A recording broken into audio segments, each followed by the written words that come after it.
ساری کائنات میں وہ ہوتا ہے جو اللہ چاہتا ہے، وہ نہیں ہوتا جو تم چاہتے ہو، وہ ہوتا ہے جو اللہ چاہتا ہے۔ ایک قرآن میں اللہ نے یہ ذہن نبیوں کے قصوں سے ہمارا بنایا کہ موسیٰ علیہ السلام تشریف لا رہے ہیں، ان کے ہاتھ میں ڈنڈا ہے، اس پر یوں ٹیک لگا کے کھڑے ہوئے، تو اللہ نے فرمایا موسیٰ یہ کیا ہے؟ ما تلک بیمینک یا موسیٰ، موسیٰ یہ کیا ہے؟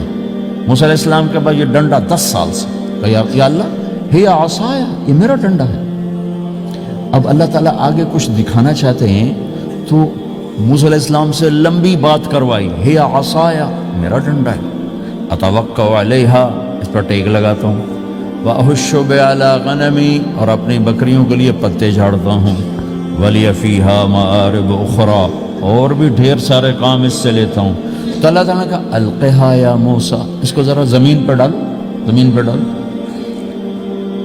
موسیٰ علیہ السلام نے زمین پہ ڈالا، فَإِذَا هِيَ حَيَّةٌ تَسْعَىٰ، وہ یوں اٹھا اور ایک خوفناک سانپ بنا،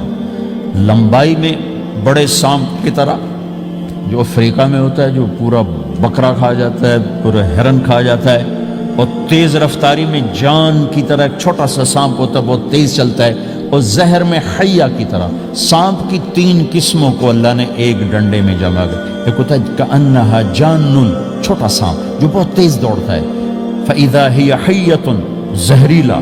فَإِذَا هِيَ ثُعْبَانٌ مُبِينٌ، بہت بڑا، یہاں سے لے کر وہاں تک۔ تو 3 مختلف سانپوں کو اللہ نے ایک میں جمع کر دیا، وہ تیز رفتاری میں جان کی طرح تھا، زہر میں حیہ کی طرح تھا، لمبائی چوڑائی میں ثعبان کی طرح تھا۔ جب موسیٰ علیہ السلام نے دیکھا وَلَّا مُدْبِرًا وَلَمْ يُعَقِّبْ، موسیٰ علیہ السلام جو بھاگے تو پیچھے مڑ کے ہی نہیں دیکھا، تو اللہ تعالیٰ نے کہا خذ موسیٰ، پکڑو، کہا اللہ میں نہیں پکڑتا، بھاگے جا رہے، یہ بات بھاگے بھاگے ہو رہی، کھڑے ہو کے نہیں ہو رہی، بھاگ رہے ہیں، اوپر سے آواز آ رہی پکڑو گا، بابا میں نہیں پکڑتا۔ اب اللہ تعالیٰ ہمیں قصہ موسیٰ علیہ السلام کا قصہ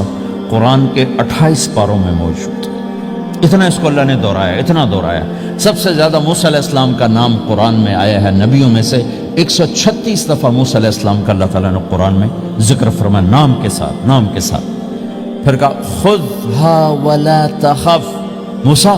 پکڑو، ڈرو نہیں، سنعیدها سیرتها الاولی، واپس ڈنڈا بناؤں گا، کہا یا اللہ میں نہیں پکڑتا، مجھے کھائے گا، مجھے کھائے گا، وہ بھاگے جا رہا ہے۔ آخر اللہ تعالیٰ نے کہا خذ انک من الآمنین، موسیٰ میں گارنٹر ہوں، کچھ نہیں کہے گا، گارنٹی دیتا ہوں۔ اللہ کی گارنٹی پر کھڑے ہوئے، وہ ایسا منہ کھول کے آ رہا ہے، تو اب چلو اللہ تعالیٰ کہتے ہیں پیچھے سے پکڑ لو، دم سے پکڑ لو تو کوئی مسئلہ نہیں تھا، کہ نہیں منہ سے پکڑو۔ اب موسیٰ علیہ السلام نے ایسے اوپر ایک چھوٹا سا کپڑا تھا یوں اوپر کر لیا، تو اللہ تعالیٰ نے کہا یہ کیا کر رہے ہو؟ کہا جی مجھے اس سے ڈر لگ رہا، کہ تیرا ڈر ہی تو نکالنا ہے، کہ یہ کچھ نہیں، سب کچھ تیرے اللہ کا ارادہ ہے، تو کچھ نہیں، ورنہ یہ کپڑا تمہیں بچا لے گا، تمہیں ویسے ہی سارا نکل جائے گا۔ اب وہ آگے آ رہا ہے، موسیٰ علیہ السلام کانپ رہے ہیں اور دیکھ رہے ہیں، کانپ رہے ہیں اور دیکھ رہے ہیں، اور بڑے اب اللہ نے کہا تھا تو ڈرتے ڈرتے ہاتھوں سے یوں، کانپتے کانپتے ہاتھوں سے یوں آگے ہاتھ کیا، اور جو ہی ہاتھ کی انگلیوں نے سانپ کے منہ کو ٹچ کیا تو اللہ نے دوبارہ ڈنڈا بنا کے ہاتھ میں پکڑا دیا، اور ساری دنیا کو یہ پیغام دیا کہ دیکھو میرے بندو، اللہ سب کچھ ہے، لہذا اللہ کی مان کے چلنا۔ سامنے شیطان آئے گا، سامنے شیطان آئے گا، تمہیں الٹی راہیں دکھائے گا، تو تم اپنے اللہ کو یاد کرنا جس کے ہاتھ میں سارے خزانے ہیں اور طاقت ہے۔ 1 سیکنڈ میں اسے سانپ بنایا، اگلے سیکنڈ میں اسے ڈنڈا بنایا، اور پھر موسیٰ علیہ السلام کے ہاتھ میں پکڑایا، نیا نہیں، وہی جو ان کے پاس تھا وہی ان کو واپس کر کے پوری دنیا کے انسانوں کو اور اس امت کو خاص طور پر اللہ تعالیٰ نے یہ سوچ دی کہ اس کائنات میں ایک طاقت ہے، اللہ، جو سب کچھ کر سکتا ہے، اور اس کے چاہے کو کوئی روک نہیں سکتا، اور اس کے روکے کو کوئی کروا نہیں سکتا، وہ